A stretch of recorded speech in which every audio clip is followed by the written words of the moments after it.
हाँ तो भाई कैसे हैं आप सभी? सभी अच्छे हैं? चलिए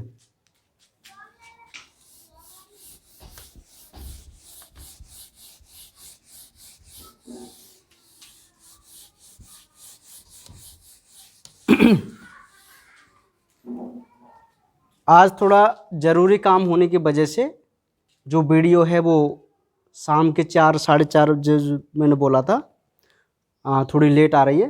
ठीक है भाई? हाँ चलिए कोई बात नहीं। तो मैं आपको बता दूं कि हमने अपने चैप्टर नंबर 39 को कंप्लीट कर लिया था। ठीक है? और आज जो हम बात करने वाले हैं वो एक और बहुत महत्वपूर्ण टॉपिक के बारे में, एक चैप्टर के बारे में बात करने वाले हैं जो कि बहुत ही ज़्यादा इम्पोर्टेंट है। ठीक है? और उस चैप्टर का नाम है चैप्टर 40 मानव के प्रमुख एवं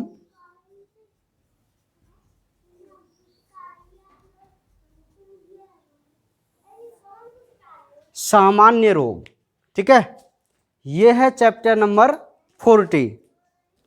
तो चैप्टर नंबर 40 जिसका नाम है मानव के प्रमुख एवं सामान्य रोग, है ना भाई?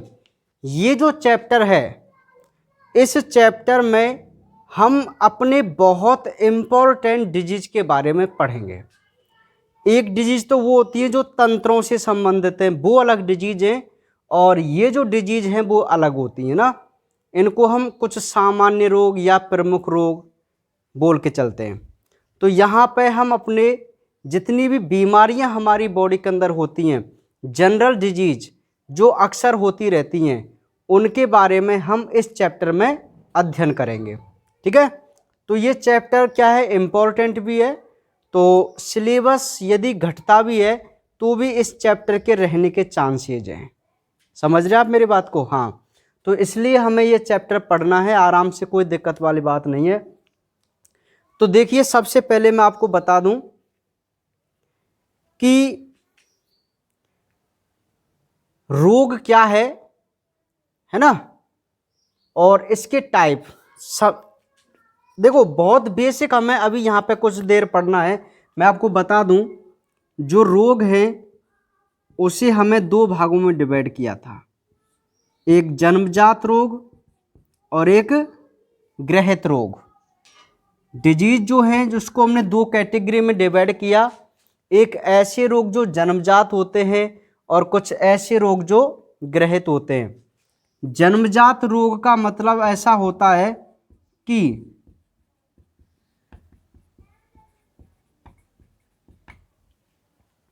ऐसी डिजीज जो किसी बच्चे को जन्म से ही प्राप्त हो, हम उसे जन्मजात रोग कहते हैं।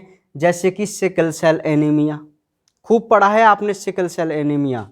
तो फीटस डेवलपमेंट के समय, गर्भ परिवर्धन के समय यदि शिशु के क्रोमोसोम में म्यूटेशन हो जाए, उत्परिवर्तन हो जाए, तो जन्म लेने वाले शिशु में यह डिजीज देखने को मिलती है, जो कि एक जन्मजात बीमारी, जिसको हम आनुवांशिक बीमारी भी बोल के चलते हैं। आनुवांशिक बीमारी, जो भी आपकी आनुवांशिक बीमारी हैं, उन सभी को हम जन्मजात डिजीज बोल के चलते हैं, है ना। जैसे हीमोफीलिया वगैरह, और ये सारे पढ़ चुके हैं ना हम आनुवांशिक बीमारी। तो वो सारी डिजीज कैसी होती है हमारी, जन्मजात। तो ऐसी डिजीज जो मनुष्य को जन्म से ही प्राप्त हों, हम उसे जन्मजात रोग कहते हैं। ठीक है? और ऐसे डिजीज जिनको कोई भी व्यक्ति बाहर वातावरण से ग्रहण करे, बाहर वातावरण से ग्रहण करे, हम उन्हें ग्रहित रोग कहते हैं। इन ग्रहित रोगों को भी दो कैटेगरी में डिवाइड किया, इसी को हमें पढ़ना है। एक तो है संक्रामक और एक है असंक्रामक, इन्फेक्शियस और नॉन इन्फेक्शियस। मतलब जरा ध्यान से समझिए। जन्मजात रोग तो सिंपल है कि भाई ऐसी डिजीज जो किसी भी बच्चे को जन्म से ही प्राप्त होती हैं, ये तो हम सभी जानते हैं। ग्रहित रोग का क्या मतलब है? ग्रहित रोग का भी मतलब ये होता है मतलब ग्रहण किया हुआ। तो यदि किसी व्यक्ति को वातावरण से या जन्म के बाद जो डिजीज वो एक्वायर्ड करे, हम उसे ग्रहित डिजीज कहते हैं। ये 2 टाइप्स हैं, एक संक्रामक और एक असंक्रामक, है ना भाई। संक्रामक का क्या मतलब है? ऐसी बीमारी जो एक संक्रमित व्यक्ति से किसी स्वस्थ व्यक्ति में ट्रांसफर हो। बात को जरा ध्यान से समझिए। कोई भी रोगी व्यक्ति है, यदि उस रोगी व्यक्ति से उसकी डिजीज का ट्रांसफर किसी स्वस्थ व्यक्ति में हो जाए तो ऐसी डिजीज को हम संक्रामक डिजीज बोलते हैं। बहुत सिंपल सी बात है, आप जानते हैं संक्रामक रोग जो एक दूसरे से संपर्क करने से हो जाएं उन्हें हम संक्रामक रोग बोलते हैं, है ना। असंक्रामक जो एक दूसरे से नहीं फैलते, है ना, उन्हें हम असंक्रामक रोग बोलते हैं। तो इस पूरे चैप्टर में हम अपने 2 प्रकार की डिजीज का अध्ययन करेंगे, एक तो संक्रामक डिजीज और एक असंक्रामक डिजीज। क्लियर है? तो सबसे पहले मैं आपको बता दूं अब यहाँ पर कि ये जो संक्रामक डिजीज हैं, वो हमारे जैसे जीवाणु से, विषाणु से, प्रोटोजोआ से और कृमियों से। मेरी बात को जरा ध्यान से समझिए कि ये जो संक्रामक डिजीज हैं, जो डिजीज एक व्यक्ति से दूसरे व्यक्ति में ट्रांसमिट होती हैं, उन्हें हम संक्रामक डिजीज बोलते हैं। ये डिजीज जीवाणु जनित हो सकती हैं, विषाणु जनित हो सकती हैं, प्रोटोजोआ जनित हो सकती हैं या हेलमिंथीज जनित यानी कि कृमि जनित हो सकती हैं। ठीक है, समझ पा रहे हैं आप मेरी बात को, मैं क्या कहना चाह रहा हूं। धीरे धीरे हम अपने मेन टॉपिक की तरफ बढ़ रहे हैं और अब हमें क्या पढ़ना है यहां से आगे। सबसे पहले जो हम अध्ययन करेंगे वो संक्रामक डिजीज का करेंगे। तो संक्रामक डिजीज के जो मैंने आपको बताए कि जीवाणु जनित, विषाणु जनित, ऐसे, तो अब हम स्पेशली इन सभी के बारे में डिटेल से बात करेंगे कि जीवाणुओं के द्वारा हमारी बॉडी में कौन कौन से रोग होते हैं, विषाणु के द्वारा हमारे शरीर में कौन कौन से रोग होते हैं, प्रोटोजोआ के द्वारा कौन कौन से रोग होते हैं और कृमियों के द्वारा कौन कौन से रोग होते हैं। ठीक है, तो इस प्रकार के जो हमें बात करनी है वो अब यहां पर समझ के चलनी है भाई। समझ रहे हैं आप मेरी बात को? तो सबसे पहले हम जो बात करेंगे वो ये करेंगे कि जीवाणु जनित रोग कौन कौन से हैं। ठीक है, अब मैं आपके सामने बोर्ड पर एक एक डिजीज लूंगा और उस डिजीज के इंपॉर्टेंट पॉइंट, मतलब एक शॉर्ट नोट्स की तरह मैं यहाँ पे आपके सामने बनाता हुआ चलूंगा और जो मैं आपको बात बताऊं ना उसी बात पे आपको ज़्यादा ध्यान रखना है जहाँ से क्वेश्चन आएगा।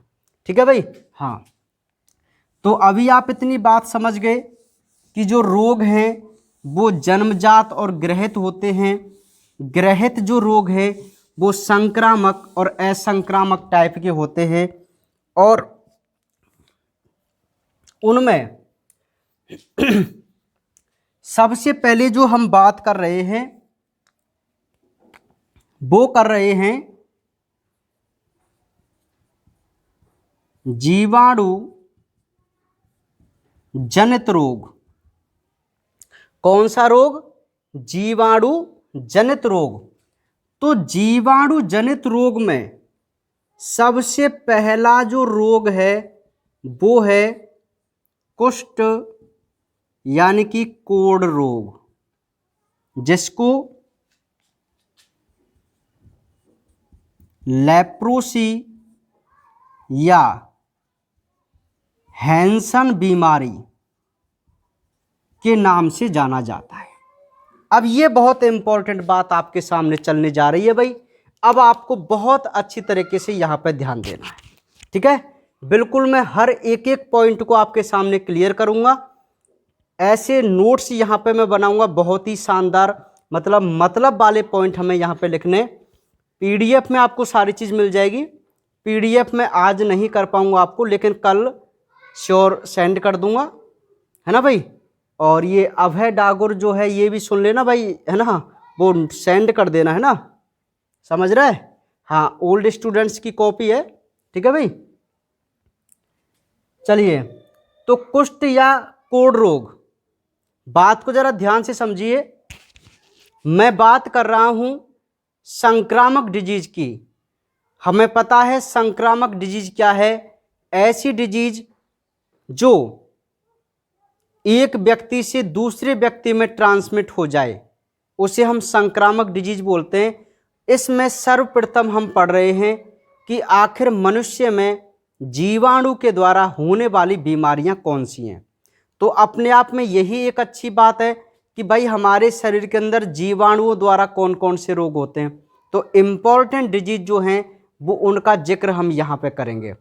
तो सबसे पहली जो डिजीज है वो है कुष्ठ रोग, जिसको कोढ़ रोग बोलते हैं। आपने देखा होगा कोढ़ी, कहते हैं ना, कोढ़ी है, कोढ़ हो रहे हैं इसके, है ना, चकते से हो जाते हैं, घूमरी घूमरी सी हो जाती है, फुंसी, घूमरी क्या फुंसी, घूमरी तो ना अपनी देसी भाषा में बोलते हैं ना, फुंसियाँ जानते हैं, फुंसियाँ तो हाँ हाँ, मुझे कोई बात नहीं। फुंसियाँ जो होती हैं उनको ही हमारी तरफ क्या है, घूमरी बोला जाता है, घूमरी, है ना, देसी भाषा में ना। आपकी तरफ क्या बोलते हैं वो मुझे भी बताना। फुंसी को, किसको, फुंसी, देखिए ना, फुंसी, फोड़ा फुंसी, फोड़े फुंसी। तो आपके यहाँ क्या लोकल लैंग्वेज में बोला जाता है, पूरे राजस्थान के स्टूडेंट हैं तो वो भी मुझे बताना भाई क्या क्या इसको आप बोलते हैं ना। हमारी तरफ तो इसको क्या बोला जाता है, घूमरी। अगर वो उसका साइज बड़ा है तो उसको घूमरा बोलते हैं, है ना, ऐसे बोलते हैं, सामान्य नाम होते हैं अलग अलग, ठीक है भाई। चलिए कोई बात नहीं, आप भी बताना यदि कोई अच्छा सा नाम हो तो इसका है। चलिए, तो ध्यान दीजिए भाई, कुष्ठ रोग, है ना। अब कुष्ठ रोग के मैं यहाँ समराइज इसको कर रहा हूँ, मैं इसके शॉर्ट नोट्स, ध्यान से समझना, उसी प्रकार से आपको याद करने हैं। पहले मैं आपको बोल बोल कर दिखा रहा हूँ। रोग कारक लिखना नहीं है आपको। रोग कारक है इसका माइको बैक्टीरियम लेप्री, ठीक है।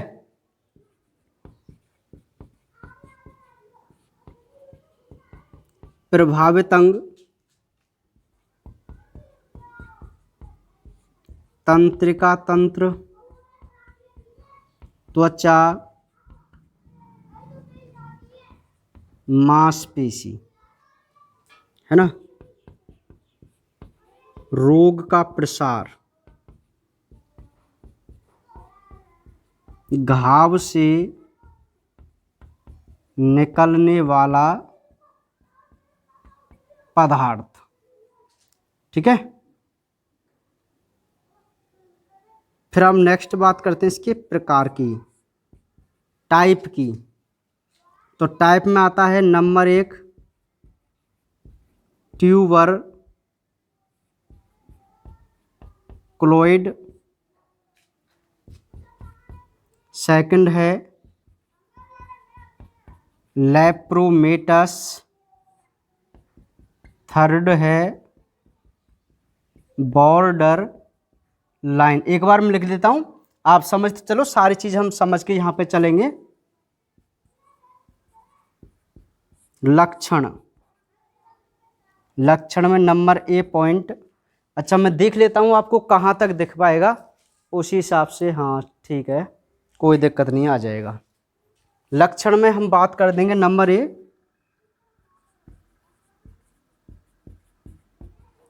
ट्यूबरक्लोइड रोगी की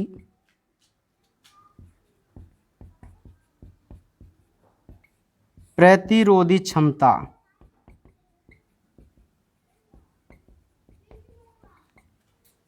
अधिक होती है, इसमें त्वचा पर चकत्ते बन जाते हैं। बी, लेप्रोमेटस में जीवाणु समूह बनाकर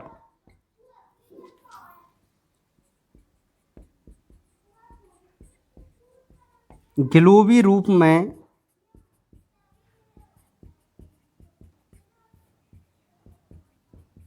दिखाई देते हैं तथा सतह पर गांठें उभर आती हैं, है ना। यहाँ पे मैं इसको मिटा देता हूँ थोड़ा, या नीचे है क्या अभी जगह? आ जाएगा पॉइंट है। सी पॉइंट है,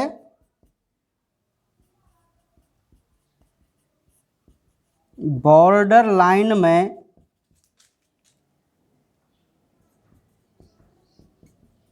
त्वचा पर चकत्ते व गांठ उभर आती हैं। ठीक है। नेक्स्ट है इसका बचाव। बचाव में रोगी को सामान्य व्यक्तियों से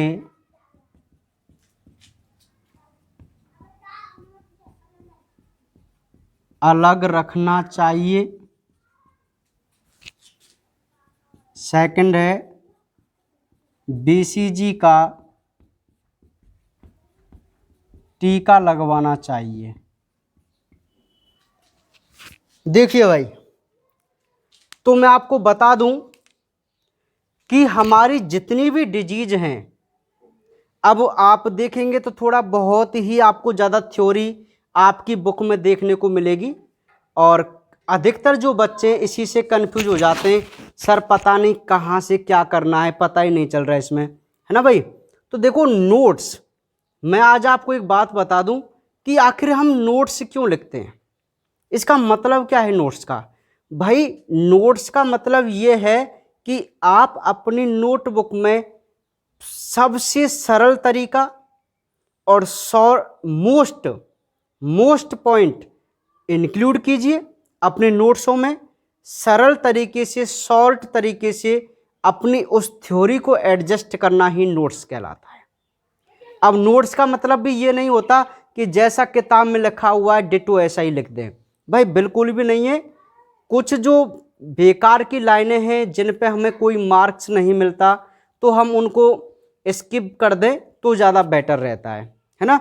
अब एक बात मुझे बताओ, आपसे कोई पूछे, मान लीजिए क्वेश्चन में पूछ लिया जाए कि कुष्ठ रोग के बारे में समझाइए, है ना, कुष्ठ रोग एक्सप्लेन कीजिए कुष्ठ रोग को, तो आप जब इस प्रकार देखो, एक कितने शानदार, मतलब हर चीज़ हमने यहाँ पर इसको नोट किया है पूरी चीज़, तो अब ये बहुत ही शानदार लग रहा है। यदि कोई एग्जामिनर इसको देखता है ना, वो एकदम मतलब अट्रैक्ट होता है ना, और ऐसा लगता है हाँ भाई बच्चे ने बहुत ही अच्छा लिखा है।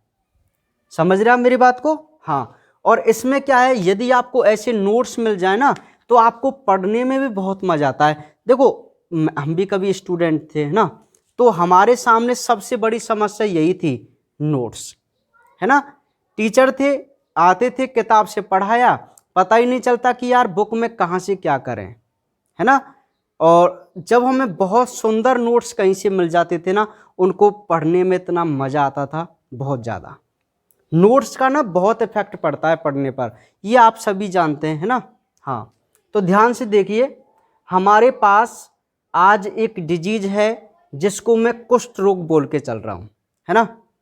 अब इससे डिजीज से लेकर या तो 1 नंबर का आपके सामने क्वेश्चन आएगा या 2 नंबर का क्वेश्चन आएगा बोर्ड एग्जाम में, लेकिन आएगा 101%, 100% यहाँ से एक क्वेश्चन आपको मिलेगा भाई, ठीक है। हाँ, अब क्वेश्चन का टाइप मैं आपको बता देता हूँ। कई बार वो ऐसे अधिकतर तो ये पूछता है कि कोई डिजीज वो दे देता है और उसका रोग जनक आपसे पूछता है। सबसे मोस्ट इंपॉर्टेंट क्वेश्चन बनने का यही चांस होता है कि कोई भी आपको डिजीज दे दी और उसका रोग जनक आपसे पूछ लिया। 95% तो इसी प्रकार के क्वेश्चन के चांस है। या आपसे वो किसी भी डिजीज का एक उपचार पूछ सकता है, बचाव पूछ ले, या कोई लक्षण पूछ ले। समझ रहे हैं? तो बिल्कुल इसी प्रकार से यहाँ से क्वेश्चन बनते हैं। और सबसे ज़्यादा इंपॉर्टेंट हमें किस पे ध्यान देना है? इस किसी भी डिजीज का रोग जनक, कि भाई इस बीमारी का रोग जनक कौन सा है, इस पे हमें सबसे ज़्यादा ध्यान रखना है। तो आइए बात करते हैं अपनी फर्स्ट डिजीज, जो कि जीवाणु जनित है, वह है कुष्ठ रोग, कोढ़ रोग। तो याद रखो, कुष्ठ रोग को हम इंग्लिश में लेप्रोसी बोलते हैं। क्या बोलते हैं? लेप्रोसी।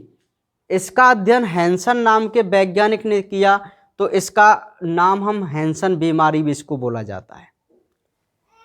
लेप्रोसी भी बोलते हैं और हैंसन डिजीज भी इसी को बोलते हैं। ठीक है, तो सबसे पहला इंपॉर्टेंट क्वेश्चन अब आपके सामने है रोग कारक, यानी कि रोग जनक। तो स्पष्ट लिखा हुआ है माइकोबैक्टीरियम लेप्री। Mycobacterium leprae. जैसे आपसे पूछ ले जाए कि लेप्रोसी रोग का रोग जनक या कुष्ठ रोग का रोग जनक कौन है ना? तो आपको डायरेक्ट आंसर देना है माइकोबैक्टीरियम लेप्री। क्लियर? अच्छा, तो रोग जनक तो हुआ इसका क्या? Mycobacterium leprae. नेक्स्ट हम बात करें कि इस डिजीज से कौन कौन से अंग प्रभावित होते हैं। तो मैं आपको बता दूं, तंत्रिका तंत्र, हमारी त्वचा और मसल्स, 3 अंग इससे ज़्यादा प्रभावित होते हैं कुष्ठ रोग से। ठीक है, तो बिल्कुल आपको इसी प्रकार याद करना है। अब याद करने में कोई दिक्कत नहीं है। रोग का प्रसार, देखो प्रसार का क्या मतलब होता है कि किस माध्यम से ये डिजीज फैल रही है। एक देशी माध्यम, कोई रोग जनक अलग होता है और फैलाने वाला अलग होता है, जिसको हम वाहक भी बोलते हैं, कैरियर। तो रोग का जो प्रसार होता है वो घाव से निकलने वाले पदार्थ से, यानी कि कोई व्यक्ति है जो कुष्ठ रोग से पीड़ित है, उसका जो घाव बनते हैं, फुंसी जिनको बोलते हैं, उसमें जो पीला सा जो डिस्चार्ज निकलता है ना, यदि वो किसके टच हो जाए तो उसमें क्या है? बैक्टीरिया होता है। कौन सा? Mycobacterium leprae. तो उससे उस व्यक्ति में वो डिजीज हो जाएगी। तो इस रोग का प्रसार किससे हो रहा है? घाव से निकलने वाले पदार्थ से। समझ में आ गई बात, है ना भाई? अब हम बात कर, अच्छा ये 3 पॉइंट देखो कितने सिंपल अब आपको लग रहे हैं। इसका रोग कारक ये है, ये अंग प्रभावित हो रहे हैं, इसका प्रसार इस प्रकार होता है। अब हम नेक्स्ट बात कर लेते हैं इसके प्रकार की। तो मैं आपको बता दूं कि लेप्रोसी जो डिजीज है, कुष्ठ रोग जो है, उसकी 3 कैटेगरी हैं। मतलब 3 प्रकार का वो होता है कुष्ठ रोग, है ना? एक होता है ट्यूबरकुलोइड, एक होता है लेप्रोमेटस और एक होता है बॉर्डर लाइन। हालांकि ज़्यादा इंपॉर्टेंट नहीं है, आपसे क्वेश्चन भी यहाँ से नहीं आएगा, आपसे रोग जनक वगैरह ही पूछेगा। फिर भी हमें पढ़ना है, कुछ भी पूछ सकता है ना, संभावना तो रहती है। तो ट्यूबरकुलोइड, अच्छा ये टाइप्स हो गए। अब लक्षण देखते हैं कि इस व्यक्ति में लक्षण क्या सो होंगे यदि उसको कुष्ठ रोग हो जाए तो देखिए, यदि कोई व्यक्ति ट्यूबरकुलोइड कैटेगरी का है, मतलब किसी भी व्यक्ति में ट्यूबरकुलोइड कैटेगरी का कुष्ठ रोग है, तो उसमें क्या होता है? उसकी त्वचा पर चकत्ते बन जाते हैं, धब्बे धब्बे बन जाते हैं उसकी त्वचा पर।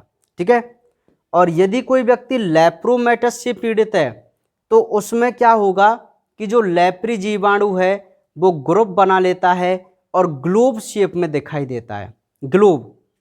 और उसकी त्वचा पर या सतह पर क्या उभर आती हैं? गांठें उभर आती हैं, गांठें ही गांठें हो जाती हैं पूरी बॉडी में। ठीक है, तो उसे हम लेप्रोमेटस कुष्ठ डिजीज बोलते हैं। यदि कोई व्यक्ति में बॉर्डर लाइन का कुष्ठ रोग है, तो यूं समझ लो उसमें इन दोनों के लक्षण एक साथ दिखाई देंगे, मतलब उसकी त्वचा पर चकत्ते भी बन जाएंगे और गांठें भी उसके शरीर पर उभर आएंगी, तो उसे हम क्या बोलेंगे, बॉर्डर लाइन बोलेंगे। ठीक है, तो ये उसके प्रकार हुए, ये उसके लक्षण हुए।